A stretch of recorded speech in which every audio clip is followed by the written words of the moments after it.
cuts coming to Section 8 and why this is a great thing, before I give you my understanding, let's get into the clips.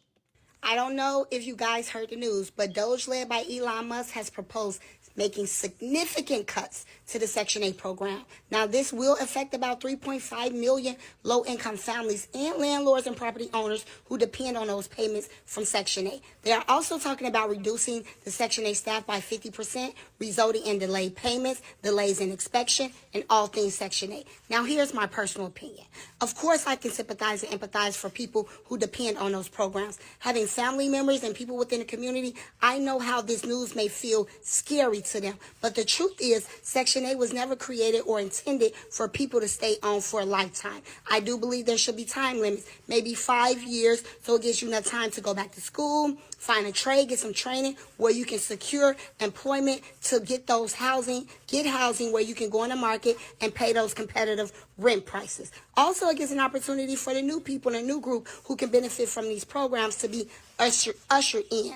Also, with those who are disabled or senior citizens, I don't believe those Section 8 programs should be touched for them because there's no way they can go out in this market and afford that market rental prices. So if you are on Section 8, know someone on Section 8, Doge is putting you guys on notice. Get your affairs in order because this program will not look like what you've been accustomed to within the upcoming months. And that's just the truth. I believe she's spot on in the point she made. Again, when it comes to veterans, elderly, and people disabled, definitely, they should have the option for some type of reduced housing because they can't go out here in this marketplace and and compete and, like you said, pay market rent prices. When it comes to, you have people out here who are just making poor decisions, choosing to have children to manipulate the system so they could get more benefits. I believe they need to be cut off ASAP. Again, there should be term limits, 2 years, 3 years. And you should have to be showing proof that you're in some type of trade program, some type of school, to try to actually better yourself. Because you have a situation where people get in on this system and they're on it for a lifetime. And that's why you have these weight programs, 7, 10 years to get a Section 8 voucher because you have people who are literally just sitting on it. You're supposed to get your voucher, you know, try to better your life and then move on. So now new people could come into the system, new people could come into the pipeline, and that's how it should work.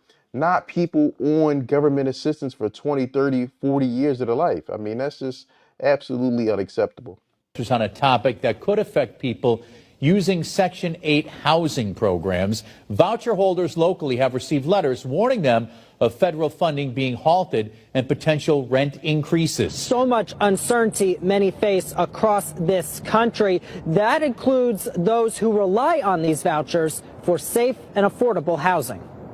On March 13th, the Commonwealth's Executive Office of Housing and Livable Communities sent a letter to Section 8 voucher holders, warning them that their rent in the next year or two might go up because of, quote, rising costs and insufficient federal funding.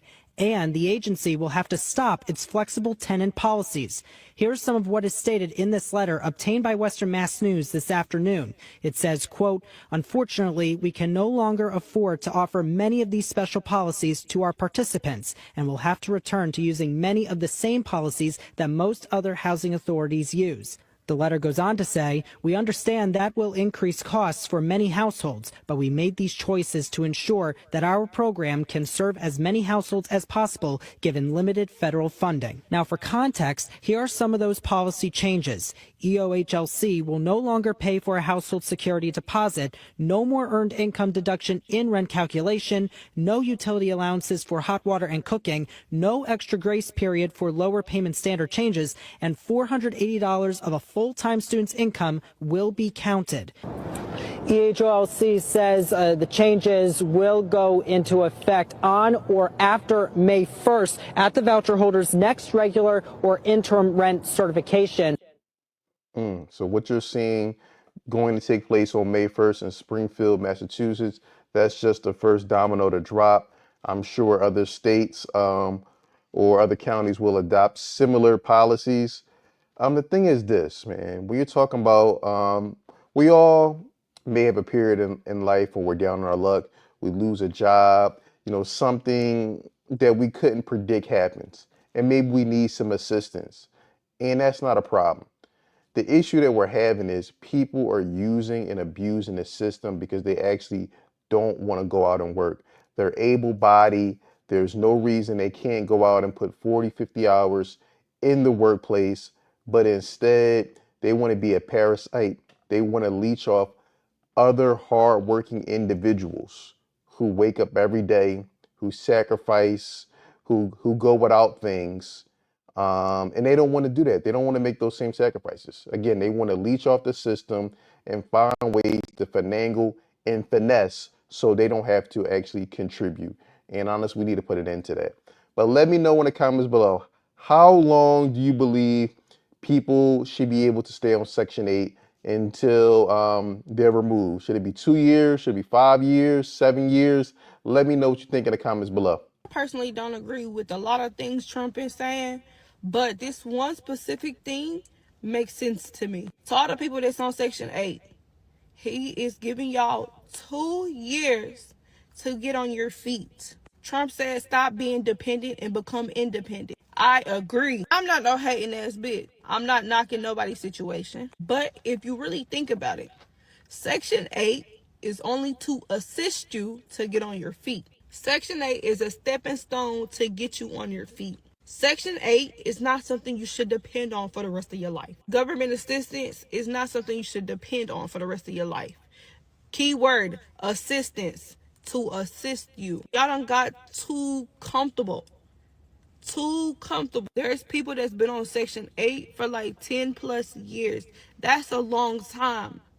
Within that amount of time, you should have a lot of money saved up in your bank account, in your savings account. Y'all too busy buying the newest shoes, buying the hottest cars, trying to keep up with the trend, buying designer purses, buying designer clothes, but you're in public housing. If you can buy designers, you can pay your house rent without assistance. Let that sink in. If you can buy designers, you can pay your house rent. I've been saying it for some time now. People get upset at me when I do say it on my channel. If you have money for crab legs, king crab, Alaskan, seafood boils, you don't need to be on Section 8. And I stand on that.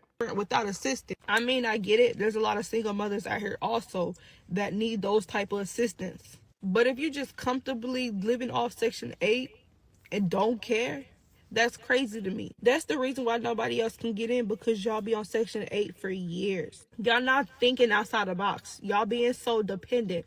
Stop being so dependent and let's become independent. It's not about thinking outside the box. People just want to be lazy and they want to finesse the system. They want to find a way to do the least amount of work, but get maximum output. And hopefully, like I said, with these cuts, I'm all for these cuts. I think, again, like I said, outside of veterans, outside of disabled people, and outside of the elderly, and even I'm gonna be honest with the elderly, it depends on the situation, because you had a lot of elderly people who, when they were younger, made very poor decisions. And I don't know if just because now that you're old, we should really be financing that. So I think the elderly, that should be case by case. Again, a little bit more research will need to be done and see what you were actually doing 20, 30 years prior, in my opinion. Now, again, if you're a veteran, you served this country, no question, no questions there. Again, obviously, if you have some type of disability, mentally or physical limitations, I don't have an issue. But again, you have a lot of old fools out here who, squandered their youth, squandered their best years, and I don't think the taxpayer should be funding that either. Let me know in the comments below how you feel about that. Am I being too harsh, or am I spot on? Let me know. In effect, y'all. So we finna give y'all an update on the Section 8.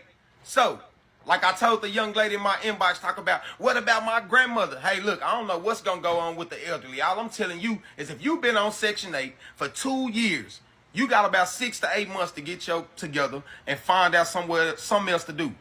Them people tired of sitting around letting you folks live up off of them. Then your kids get grown. Goddamn me, you raising them up on Section 8. Now that's all they know. Y'all talk about the Anglo-American people, and y'all know who I'm talking about, but they teach their kids about building credit. They teach their kids about business. They teach their kids about all this. You know what you teach your kids? You know what us as black people teach our kids? How to wear the new Michael Jordans, how to get tattoos, how to get navel rings for the females, how to do all this extra shit. We ain't teaching our kids nothing else for the most part. It's a very small few of us. And then they grow up on housing in Section 8. Bad. Mama's never home because she in the streets because she ain't got to work. She ain't got to work, and if she do, it ain't really nothing. Man, y'all let me know what y'all think in the comments, man. Again, like I said, he's pretty much spot on. You know, the big problem we have in black societies, we don't value family. We don't value structure. We don't value doing things in a proper order. We do everything. I'm not going to say everything, but we do a lot of things, you know, ass backwards. You know, we have children before marriage. We don't vet the type of individuals that we have children by. Um, we don't look at marriage as a business. We going into it 100% on feelings, even though feelings change over time, and we wonder why we get these, you know, poor results. Again, a long time ago, I remember when I was like, this probably had to be like 15 years ago. I don't know if it was, I don't know where I heard it at, but it was Minister Farrakhan, and he said basically, I'm paraphrasing something to the effect that, you know what the difference between black people and other races is when it comes to mating? Black people, we mate from the waist down, and every other group they mate from the neck up. And when I first heard him say, I was like, damn, that's harsh. Why would he say that? You know, about black people? But as I got older, I understand that he was really spot on with that assessment. Black people, we're not strategic on who we choose to get with. It's always based off of something superficial. Oh, the way her ass look. Oh, he got, look at his eyes. We have cute kids, even though the kids will be broke, dumb. You know, we don't look at what type of family they come from. We don't do none of these due diligence, and we wonder why we get these, you know, these ass backwards results. Again, like I said, Section 8 is definitely something there to assist you, and that it shouldn't be something that you live off of for 20, 30, 40 years. I mean, like I said, my opinion, maybe 2, 3 years max, and that should be it. The Housing Authority learned that there would be a reduction in funding, a reduction that is translating to $47 million to $114 million.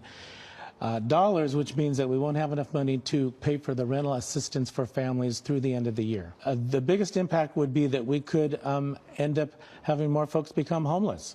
Last year we had a reduction of homelessness in the city, and this could lead to a reversal of that trend, which we do not want to see. If you're on Section 8 right now, you should not be concerned.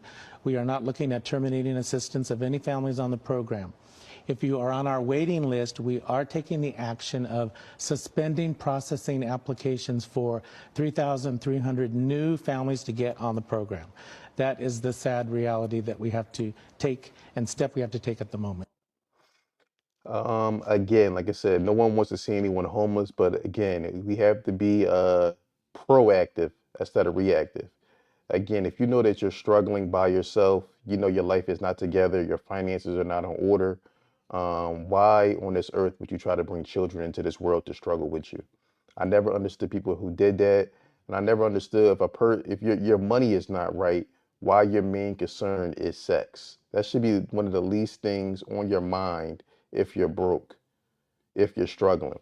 And to, you know, bring a child into this world, so now they have to be struggling, and they have to be, you know, you don't have the proper resources to provide for them, and then you got to pawn them off to somebody. You can't afford daycare, so now you got somebody questionable watching your child, and you know, now 15 years later the kid is all messed up mentally because, you know, someone didn't touch them because you didn't have them, you know, had somebody you didn't trust babysitting them, but you had to do it because if you didn't show up at your job you would get fired. We got to start, you know, really planning things out so we won't be in situations where we have to depend on the, you know, the government and other people.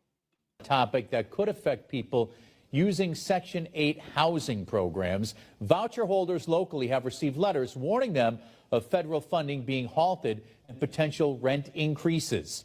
Western Mass News reporter Matt Price did some digging for us on this, and he joins us live from downtown Springfield with more. Matt? Chris, this just adds to the drama of so much uncertainty many face across this country. That includes those who rely on these vouchers for safe and affordable housing. On March 13th, the Commonwealth's Executive Office of Housing and Livable Communities sent a letter to Section 8 voucher holders, warning them that their rent in the next year or two might go up because of, quote, rising costs and insufficient federal funding. And the agency will have to stop its flexible tenant policies. Here's some of what is stated in this letter obtained by Western Mass News this afternoon. It says, quote, unfortunately, I'm gonna pause it right here because this looks like this was actually one of the first clips that I played from Massachusetts. But let me know in the comments below, how long is too long to be on Section 8? That's the question I have for you guys in the comment section. I would say 2 years, maybe 3. And also, how do you feel about, do you feel like there should be exceptions for the disabled, for the elderly, and for veterans? In my opinion, the veterans and the disabled should be protected, but I'm on the fence about, elderly people. Again, you have a lot of elderly people who made poor decisions in their lives. Chose to trick off their money and not be responsible and save for retirement, and now they want the taxpayer to subsidize it. So I think that's the elderly should be on a case by case basis. Let me know what you think in the comments below. I look forward to hearing from you. Don't forget to like, subscribe, and share.